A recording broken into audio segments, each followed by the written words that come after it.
Good morning, everyone. Thank you for attending our webinar, Keeping Privileged Accounts Privileged.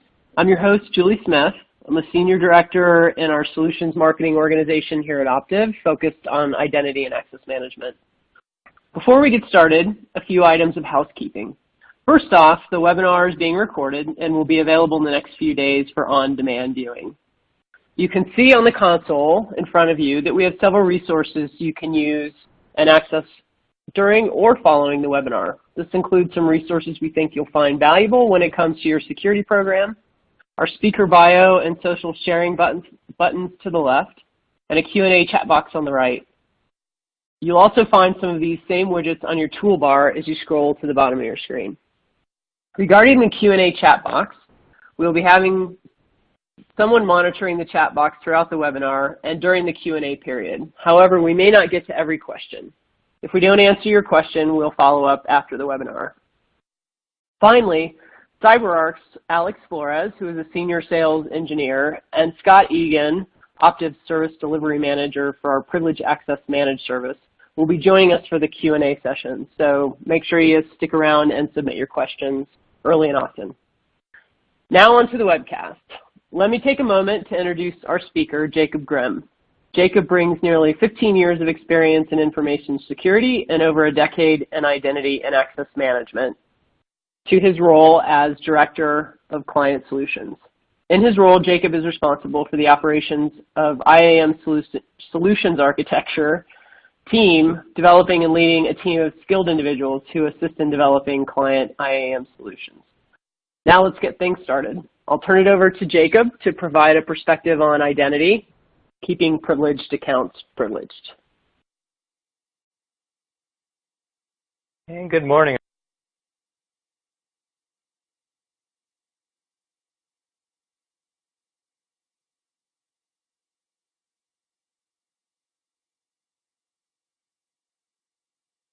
Good morning, everyone. My name is Jakob Grimm, Director of Client Solutions for Identity and Access Management for Optiv. And we're going to be talking today about keeping privileged accounts privileged. And really, this is an introduction to Optiv's new Privileged Access Management service. So I want to start talking about privileged access management and really the conversation around talking about breaches. We all heard breaches in the news. We're all familiar with these. We see these come up on really a day-to-day basis. In fact, we know from the last few years watching the news that breaches are accelerating, continuing to accelerate. In fact, in 2017 alone, we saw over 1,500 breaches. And these really occurred across all verticals. We're not seeing that any industry is immune to this. And in fact, we're seeing a 45% increase year over year as these breaches continue to reach record highs. It's extremely concerning and actually, you know, we talk about some of the impetus behind these breaches. We see that a lot of this has to do with passwords, specifically privileged passwords. Looking at some data that came out of Black Hat here, a survey that was conducted, we saw that between 2015 and 2016, breaches increased from 63 to 81%. And these are the percentage of breaches that related to a breach of passwords, right? Stolen credentials. And in fact, a lot of these had to do with privileged account credentials. The majority, actually 80% or more of these types of breaches involving passwords are involving privileged account credentials. What do we mean when we say privileged accounts? Well, we're talking about your system administration accounts, your domain admin accounts, SA accounts, sudo accounts, any account that is going to grant a higher level permission and access. Well, we credentials, and then really the conversation blends into, well, who are the threat actors in these scenarios, in these breaches? Who is really driving towards these breaches and you know, really being the persona, if you will.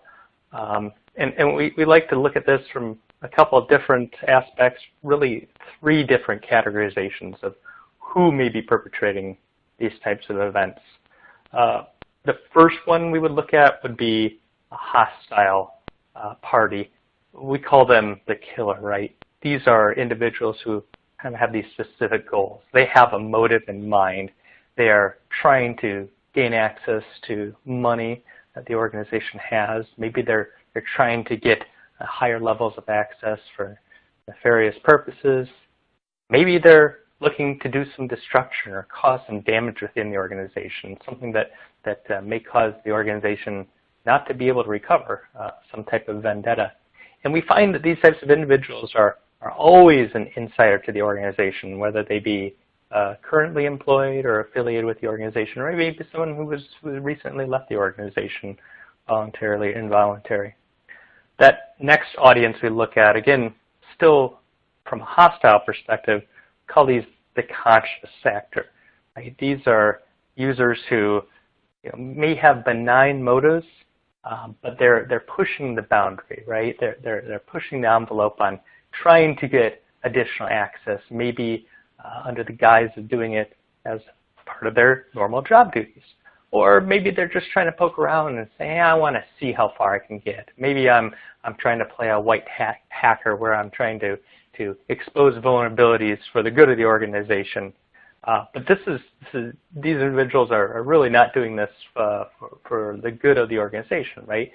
Because we see a lot of times these types of behaviors, these individuals end up morphing into more of that killer aspect where once they are able to achieve a certain level of access, maybe they want to go further and see how far they continue to go. And we find that that can be generally an insider or a type of outsider to the organization. But then the third category is really the non-hostile, right? These are the unconscious actors. These are individuals that maybe by nature of an organization not having a thoroughly well-vetted or communicated information security policy or consequences for trying to subvert security that's in place. These individuals maybe definitely stumble upon some type of additional access. This could even be something like a careless system administrator leaving access credentials written down somewhere for people to find, or leveraging plain text files with credentials stored within them, generating scripts, communicating over unsecure protocols. So all of these, and again, could be an insider, could be an outsider to the organization, could be an affiliate third party, could be a customer to an organization who identifies an issue on a website and maybe unknowingly, unwittingly, takes advantage of that. So this is what we see when we talk about who are the threat actors and what are the potential motives. We know that as we talked about all these breaches continue to increase, that we've seen these all over the place. And a lot of the time, when we hear about these breaches, we're hearing about the individuals that have perpetrated these behind the scenes, right? We've heard about Uber and Google. We've heard about Target and the mechanical services firm. We've heard about IBM and nation states that are performing these types of actions. So it's really still being a, these threat actors are really continuing to be heavy drivers, and there's really no way to accurately protect against them using the technology that most organizations have until they start to go down the path of identifying a true privileged access program to help identify those threats, and then to help programmatically structure an approach that brings in a combination of process, people, and tools to approach the solution and provide that.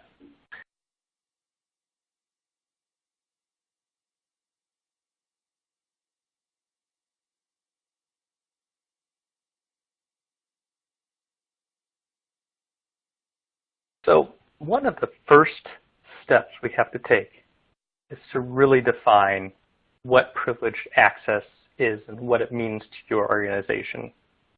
We know privileged access management is a control. It is not a specific function. We talk about capabilities such as add, modify, delete, disable, execution. These are all elevated privileges that could be associated with privileged access. And again, this definition may vary from organization to organization. So it's up to you to first identify privileged access means to you.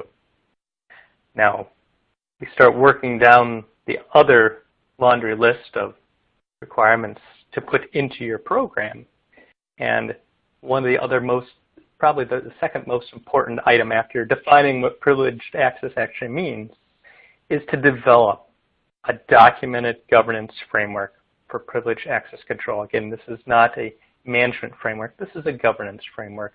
It's a framework that's going to help the organization to follow a path to proving out that these privileged access controls are valid and functioning. We know that we need to craft requirements for processes, people, tools, leveraging the definition of privileged access accounts, and that privileged access governance framework that we developed. We need to begin reducing excess access from individual user entitlements. So essentially, we need to say what access is considered excessive and what needs to be removed. Again, part of my overall strategy, identifying, say for sake of example, I have Active Directory and all users are given domain admin equivalent privileges. This is where we want to reevaluate that standard and say, is that truly necessary? Was that enacted at some point in time for application-based access? And is that no longer the case? Can that excessive access be removed to reduce that level of risk? We need to move privilege entitlements into the flow of these process and tools. So as you move down the path of building out your strategy and executing upon that, having a process for granting privileged access, having a process for governing that privileged access, and implementing tools, how are our privileged access resources going to flow through that process?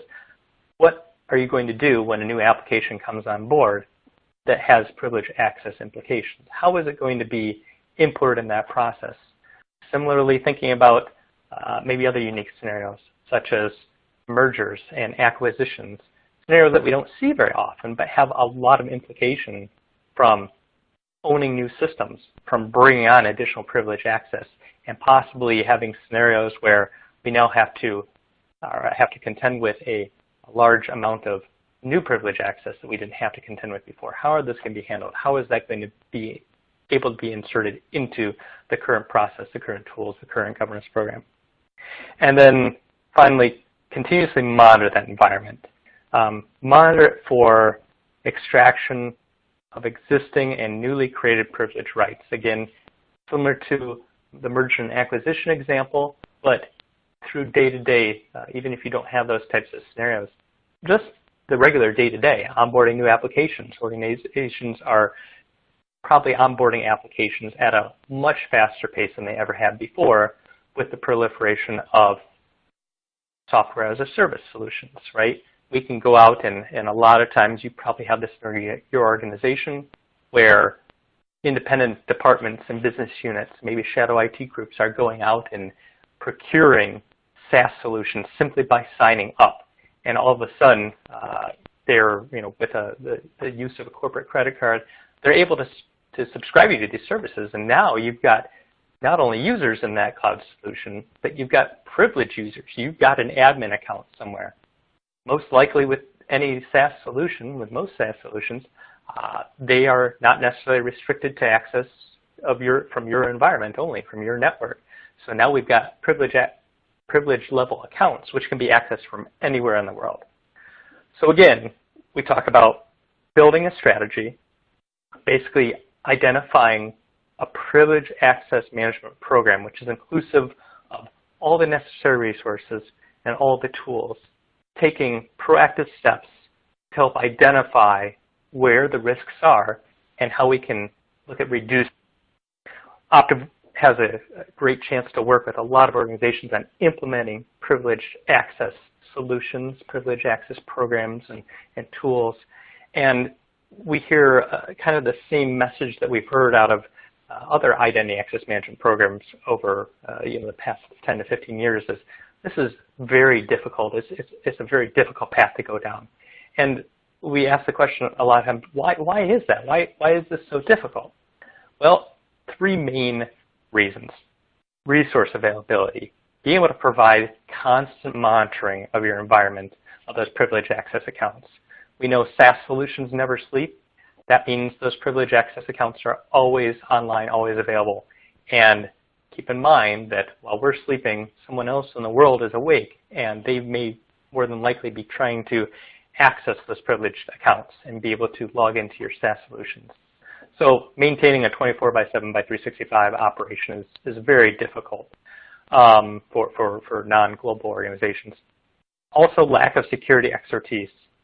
Recruiting and retaining resources is very difficult. Recruiting is its own challenge. Trying to find experienced resources where a lot of organizations don't have these types of programs today, so there's not a lot of trained resources.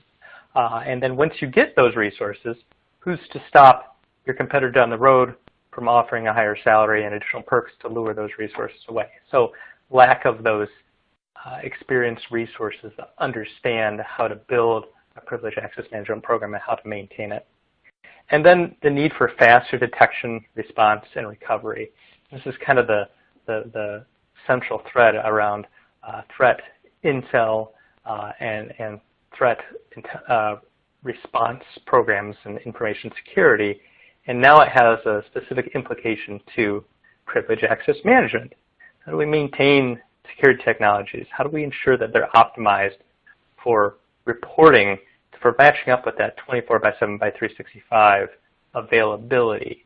Are these solutions watching all of my access? Are these solutions monitoring SaaS solutions that may not reside on my network? And then being able to properly alert so that and also take a remediative response so we are able to kind of shut off the faucet, so to speak, when we discover a. Well, the solution really to all these challenges is to partner with a solutions provider such as Optiv that has a lot of this experience. We have the ability to partner with you to provide that 24/7 by 365 coverage. You don't have to try and find resources willing to work third shift. We have resources who are able to provide that coverage for you to act as an extension of your organization. Similarly, if you're not able to find those certified, those experienced, those trained resources in privileged access management, Optiv is able to provide those resources as well. We maintain a large staff of certified, verified, and vetted security experts that are able to provide this service. And in so much, also able to respond through our privileged access service. We are able to provide these types of capabilities to help supplement the internal privileged access management program. So that leads me into really talking about the Optiv Privileged Access Management Service, is what we're here to learn about today. And this is a new service offering from Optiv that really is aimed at addressing all three of those challenges while assisting in building out a fully functioning and vetted privileged access management program to help address your privileged access management needs. We want to be able to provide that highly available and optimized solution. We want to be able to handle things like release management. We want to be able to handle the administration and the reporting of these solutions.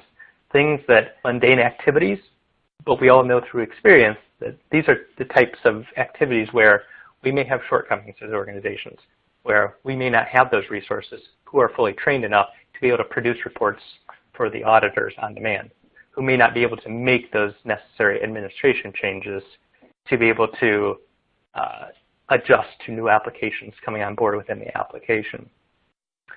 So I want to break down the privileged access management service components, kind of really talk through these. What we provide is service integration. We provide release management, change management, incident management, and service deliverables. And this really all starts by assigning a technical project manager. It's an individual that's going to be assigned to your organization to help manage and track the integration of the process. So understanding what applications do we need to connect to, what changes are coming down the line with the organization, understanding who do we need to contact when issues are discovered. As we move down that path, some of these steps may occur in parallel. There will be a pre-kickoff coordination call with your technical project manager to help discuss and build out basically a client workbook. We talk about connectivity to your environments. We talk about the components necessary to support your privileged access management program. And really working through all of the aspects of the service delivery, talking about additional integration points, talking about how do we adhere to your organization's change management schedule and potential blackout windows, talking about what is the established incident response procedure you have on file. What are your incident response playbooks to understand that when we identify an issue through the privileged access management service, how do we take steps to remediate those? Is it as simple as reporting, or is there other types of remediative steps that need to be taken? And then ultimately calling out what are the specific service deliverables. Is there specific documentation that needs to be provided? Is there specific change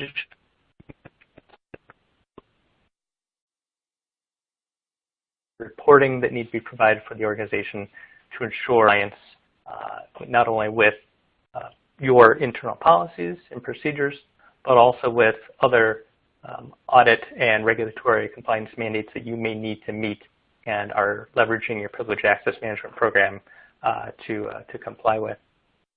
So we talked a little bit about the service integration process.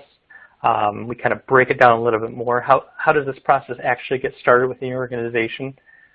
Well, we talk about building out basically a readiness procedure to ensure that your organization is prepared to take on a program of this type, that the appropriate privilege accounts are known, that the applications are inventoried, and really help walk you through those steps to identify what those are if you haven't identified those already. We have a kickoff call planning where we start building out that client workbook, and then we move into getting your organization's resources access to the Optiv SOC portal, and then ensuring network connectivity, validating that connectivity, and that data is flowing appropriately. And then really jumping into the meat of configuring the service, right? Configuring the solutions for service delivery, identifying the escalation sequence when threats are detected, and truly delivering the Optiv SOC portal credentials to be able to log in and start analyzing this data, right? The service then becomes activated. We essentially go live at that point, and we validate the integration, and then we transition to our operational team who's going to provide that ongoing day-to-day, and we start working through. So I want to talk about the Optiv Privilege Access Management service as part of the bigger picture on our intelligence-driven security operations. And what this really does is this provides the best value to our clients, being able to provide additional context. I want to throw out an example here and walk you through this. So let's say that a new instance of malware is detected, and this malware takes advantage of let's say an Active Directory service account, maybe something integrated into the Active Directory framework, a default service account, if you will. And let's say that up until today, that account had never been considered a privileged account. Well, if this malware takes advantage of the account, our intelligence-driven security operations model can help identify that that account now should be privileged and be able to monitor it as such, providing the same capability that we're providing the other privileged account. And this all happens without the clients having to really do anything, without having to be aware that this new threat is out there. And really, we enable this capability by leveraging our Global Threat Intelligence Center. This is Optiv's capability to leverage our existing services model and be able to collect and correlate data that we're seeing from a variety of sources and other production systems, be able to pull all this in, pulling it in through an automated analysis, through manual analysis, pulling in threat feeds, pulling in additional content, and being able to combine this all in the Global Threat Intelligence Center. What we're able to do then is take that type of information and feed it into the Privileged Access Management service. So this is then able to be applied into the service and be able to give you additional benefit and value, immediate benefit and value, without having to keep your own staff up to speed on these types of new risks and scenarios. So a really holistic approach to implementing a Privileged Access Management solution through the Privileged Access Management service, but also being able to kind of gain this additional insight that you may not have had otherwise if you chose to maintain your own Privileged Access Management solution on-premise. So we talk about the Privileged Access Management service, and I really want to focus on what do we see as the true outcomes of leveraging this type of a service. Well, we want to make sure that it's going to prevent and provide that real-time, ongoing operational measures for your privileged accounts. Be able to provide that additional context, leveraging the data and information that Optiv has in the Global Threat Intelligence Center to provide that real-time feedback, to provide those real-time updates to ensure the highest level of protection possible. We want to be able to maintain the current version of your Privileged Access Management software tools. Rather than worrying about applying updates, upgrading servers, managing change controls, the Optiv Privileged Access Management service provides that capability for you. So it's one less thing that you have to worry about, and you can focus your staff on what they do best, which is continuing to reduce risk for your organization. We also want to make sure that we're implementing changes to configuration and security policies in a timely and efficient manner. Again, back to the Threat Intelligence Center example, being able to make those policy changes, being able to identify additional potential privileged accounts and being able to add those into your policy configuration, as well as simple day-to-day onboarding of new applications, be able to help facilitate that process in the most efficient way possible for you. And then finally, being able to deliver device health performance monitoring, alerting, and reporting. Again, I use the mantra that we as information security professionals are generally not infrastructure professionals as well. And so our time is better spent on threat identification, threat remediation, implementing new solutions, continuing to fight the good fight for information security within the organization. So I want to talk about a case study here. This is a case study that Optiv was part of with the Privileged Access Management solution. And this is a national provider of clinical solutions for healthcare facilities. And their large challenge was, as we know with most healthcare organizations, HIPAA compliance requirements, ensuring that patient data was protected and ensuring really that the privileged access to that data was not compromised, allowing someone to view patient data or exfiltrate patient data without knowledge of the client. They had a partially implemented solution in place due to competing priorities, right? This is, I would say, par for the course for most organizations. We see Optiv has the benefit of helping a lot of clients with privileged access management implementations, and probably one of the biggest challenges that we see is organizations implementing the full solution. A lot of times we get to the point of just implementing a privileged credential vault and not going any further. So it's not leveraging the entire feature set of that tool, which really doesn't help you achieve your return on that investment. This client also had a lack of available resources for expansion. They just simply could not find trained resources for privileged access management to be able to maintain the solutions and maintain that program. They had critical infrastructure components that were exposed. Think about externally facing solutions, servers, domain level servers located in a DMZ type environment. And we talked about this before, but not achieving that expected ROI in that privileged access management solution. The board was looking for the ROI and saying, we purchased this solution, why has it not been fully implemented? We were sold on a set of features that we haven't seen the benefit from. And so our mind, we've spent a lot of money and achieved very little. And as a challenge that really associates to all of these, they had a risk of a breach. And we all know, especially in the healthcare industry, that the fines related to breaches in healthcare can be massive, depending on the size of the breach. And even if not massive from a monetary stance, definitely from a public relations stance. No organization really wants to be on the front page in the newspaper.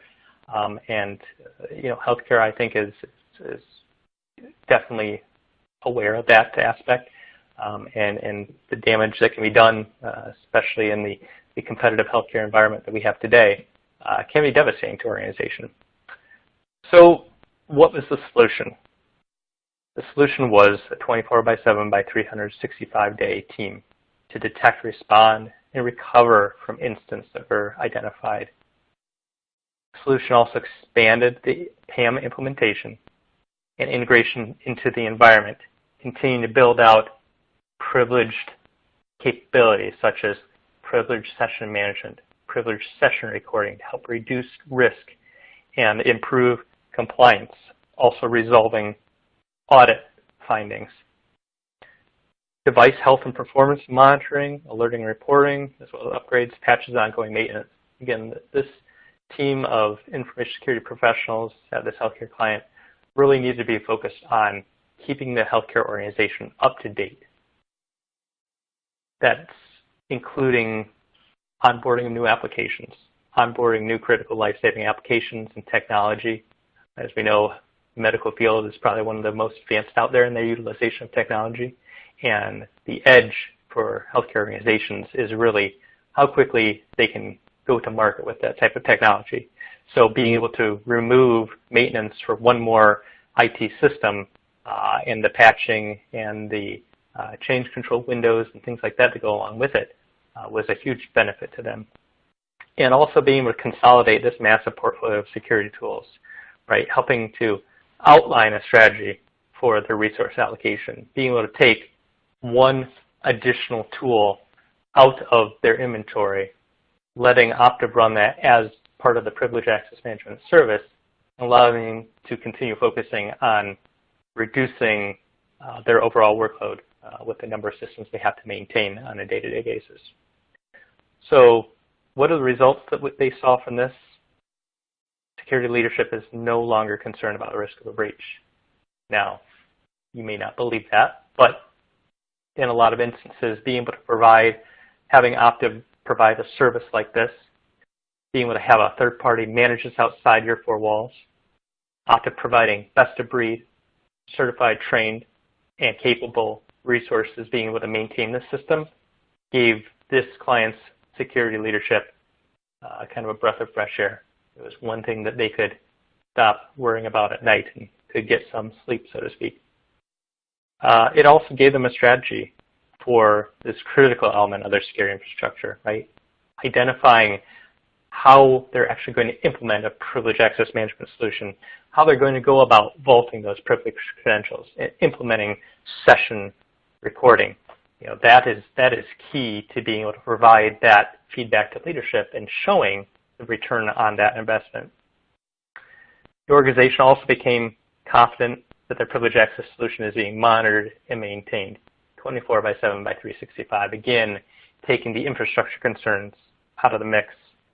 It allows them really to focus their efforts on higher priority issues and business objectives, focusing on those new applications that are coming through the door on a day-to-day basis, focused on finding those errant departments and shadow IT groups that are setting up and subscribing to SaaS-based services or bringing in new solutions from trade shows and whatnot, bringing them into the organization, and potentially exposing them to additional risks.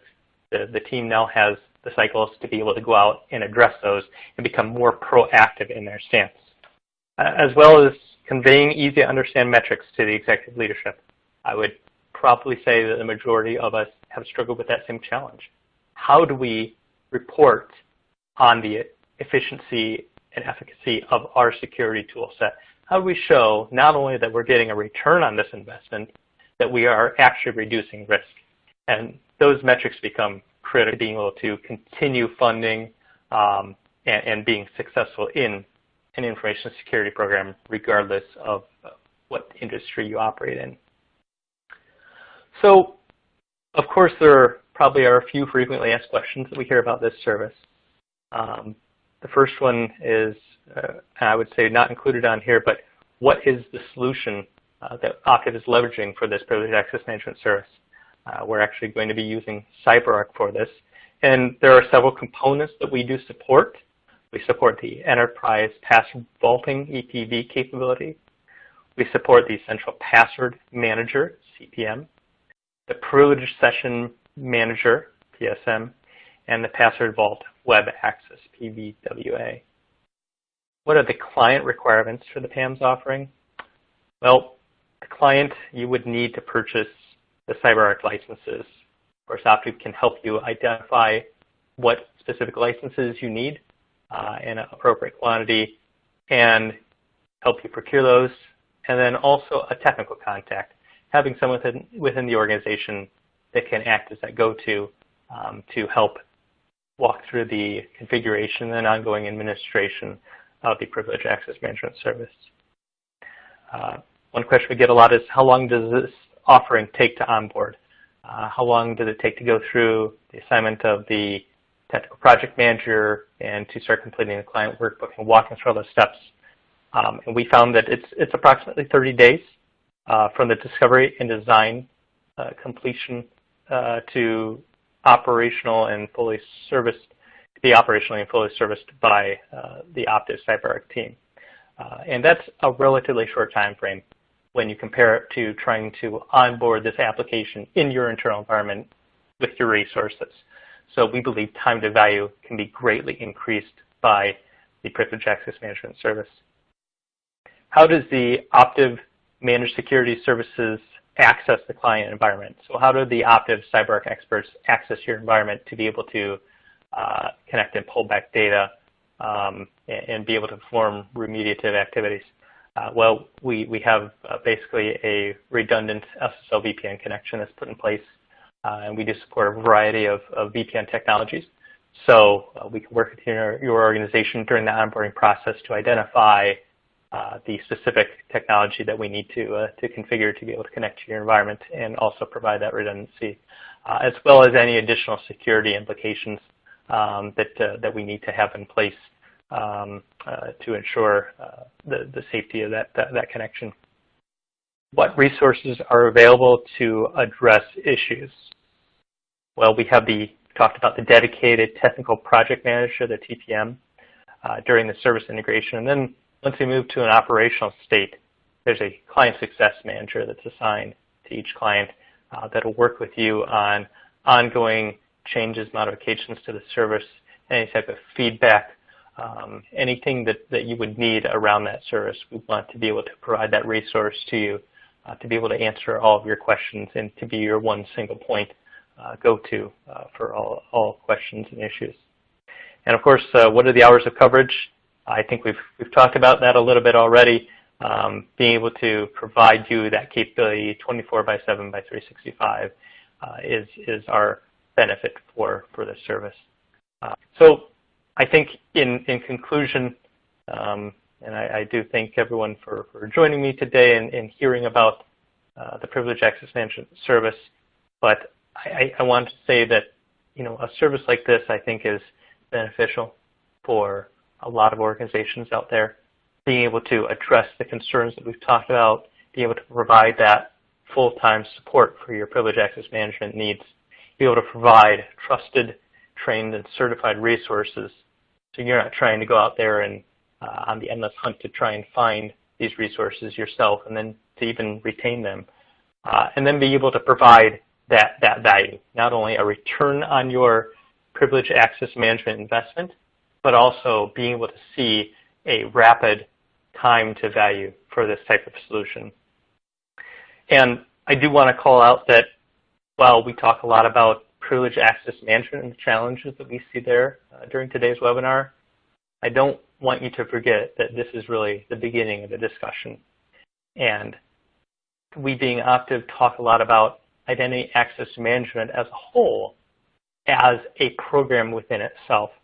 And this is really to help identify these issues that you have across the identity access management spectrum, being able to, and even in the greater information security space, be able to provide services of value to our clients, whether it be through a strategic consulting engagement where we're coming in and helping analyze your environment, helping provide recommendations, helping to develop strategy, helping to develop roadmaps, helping to design the solution, to actually building out the solution, the actual implementation and integration of these solutions within your environment, to the run aspect, to providing that go-live and post-go-live support, being your partner to help supplement your resources, to help build out your program management aspects, to help you get your identity access and your information security programs on the right track for success so that you are a well-running, highly efficient, and low-risk organization, being able to have confidence that these solutions are put in place and being well-run, and providing you the confidence that your organization is now protected from these types of threats moving forward. Again, I appreciate everyone for joining us today. We are going to go into a Q&A session, so I ask that you please stay on that.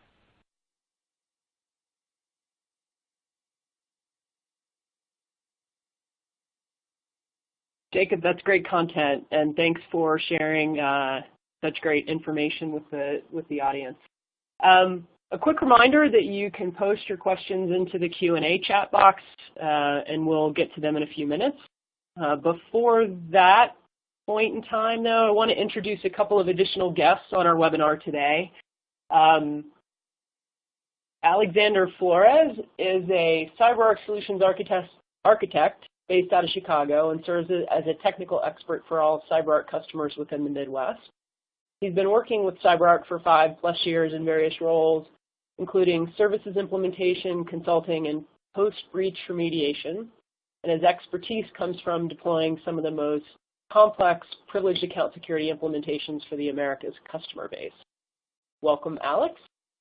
Also with us is Scott Egan, who is responsible for the IAM aspects of the Optive managed service that Jacob just talked through. He has held various engineering and leadership roles in the IT industry for the past 25+ years within organizations such as Sun Microsystems, Microsoft, and RSA. Over half of his career has been spent in cybersecurity, specialized and focused on encryption and decryption, breach remediation, and identity and access management, as well as privileged access management. On to our questions. Again, if you have questions for the panelists, Jacob, Alex, and Scott, please submit them into the Q&A chat box. So first question is for Alex. Alex, the space has been traditionally known as privileged access management, but the term privileged access security seems to be the latest descriptor. Does that mean the definition has changed? Yes, thanks. And that's a very good question.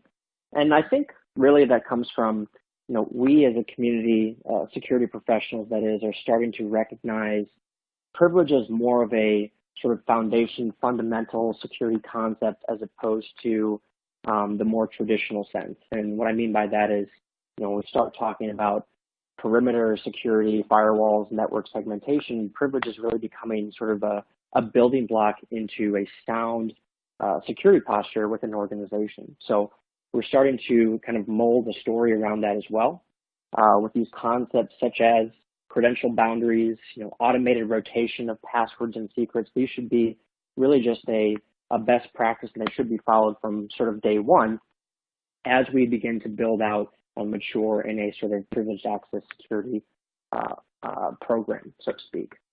Whereas when I first started, with CyberArk, a lot of the regulations were around sort of compliance requirements. We're starting to see today that really organizations that we're working with are looking to gain better access, or rather have better control around their privileged access in order to stop breaches. Because as we saw in the webinar there, essentially we're seeing that almost all of breaches today do leverage privilege in some sort of regard or aspect. So we really want to make sure that we have a tight story and a good message around how to secure that. Great, thanks, Alex. Just kind of a follow-on to that. So, you mentioned that breaches, almost all of them today have an element of privileged access associated with it. And Jacob talked a little bit about insider threats and insiders with malicious intent.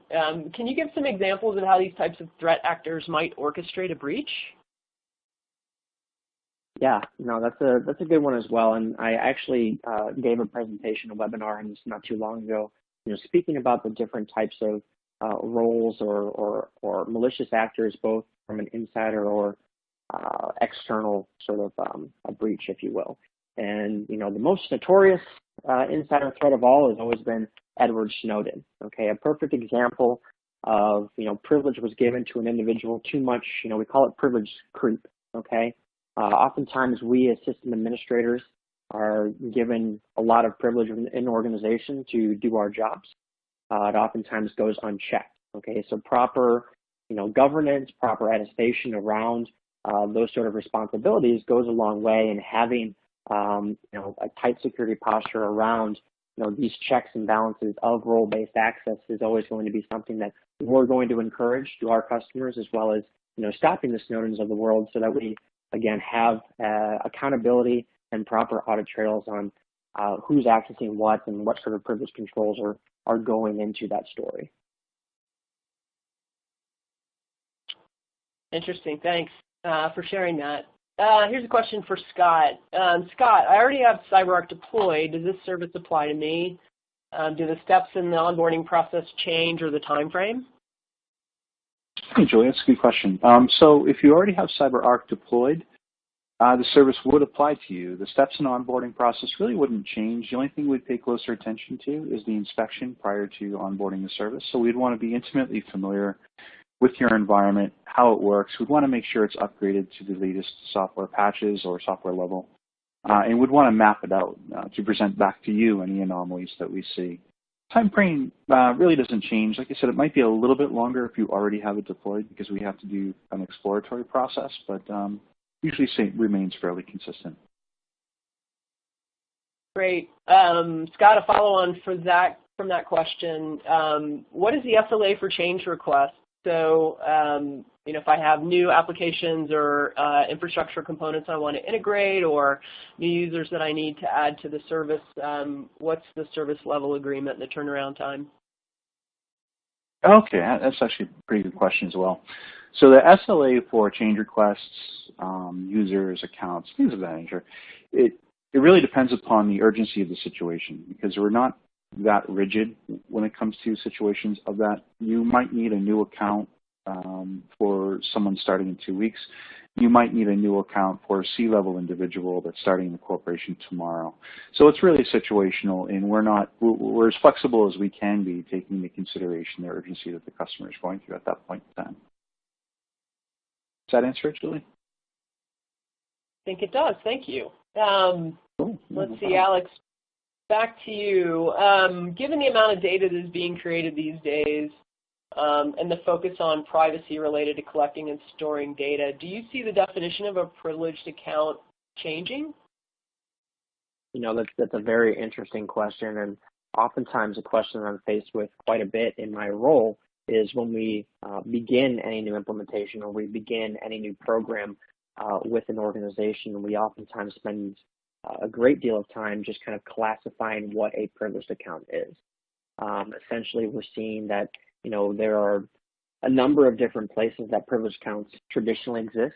When we start talking about the traditional shared admin user ID type of control, but also there's a number of service accounts that might exist with privilege, other entities that might be hard-coded, those secrets in these sort of continuous development pipelines. So, a lot of times we spend a great amount of time just kind of classifying what exactly gives privilege within an organization, and that's kind of something that we build into part of our implementation strategy, if you will, is being able to classify what those accounts are. So it's a very kind of it's a complicated question. There's a complicated answer to it, just in that every implementation can be different. Every organization has their own controls, and we want to adapt with that. We want to make sure that we have proper privilege controls that will accommodate those workflows.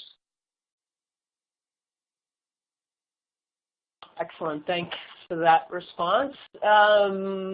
Let's see. Last question. I think unless anyone wants to submit some additional questions, please feel free to in the chat. This is also for you, Alex. Can you just talk about the 3 emerging trends in the privileged identity space? Sure. So primarily that we're seeing kind of a shift into, and we have a very specific control or solution around sort of the continuous development, DevOps types of workflows, where we're talking about a very large amount of microservices, containerization, these types of deployments where we talk about secrets management. Okay, secrets management oftentimes is kind of very closely knit with privileged accounts. We want to make sure that we have a robust means of distributing these secrets in these sort of agile type of work streams. So that's kind of the first priority that we're focusing on as an organization right now. With that comes cloud deployment. Okay, cloud, not only managing assets in the cloud that have privilege, managing user access to those respective areas where privilege is needed, but also we're seeing that a lot of the organizations that we're working with also wish to have or wish to host their CyberArk deployments in the cloud as well. So we're kind of adapting with that mindset. We're looking for ways of how to scale out CyberArk as a solution, as an infrastructure, so that we can accommodate with those requirements. And then the last thing I think that I'm focusing on, primarily as well, is around automation. Okay, how do we automate not only those work streams, those workflows that utilize privilege, but how do we automate any sort of administration into CyberArk as well? So we're seeing that a lot of our customers that are adapting these agile work streams are also needing to do so within their privilege aspects. So we're looking for ways of how we can automate, how we can add additional APIs or methods or functions within our sort of automation or automated workflows into CyberArk, and how we can adapt to those methodologies as well. So that's kind of where we're seeing the posture right now, and of course we're always looking to adapt and grow with new ideas, new concepts that our organization or other customers and organizations are adopting today. Great, thanks, Alex. So that concludes today's webinar. I want to thank our panelists and presenters today, Jakob Grimm, Alex Flores, and Scott Egan. And thank you for participating. We hope you enjoyed the presentation. A follow-up email with slides will be sent to you shortly, which will include links to review today's webinar recording and additional resources that were available within the portal. Thank you and have a great day.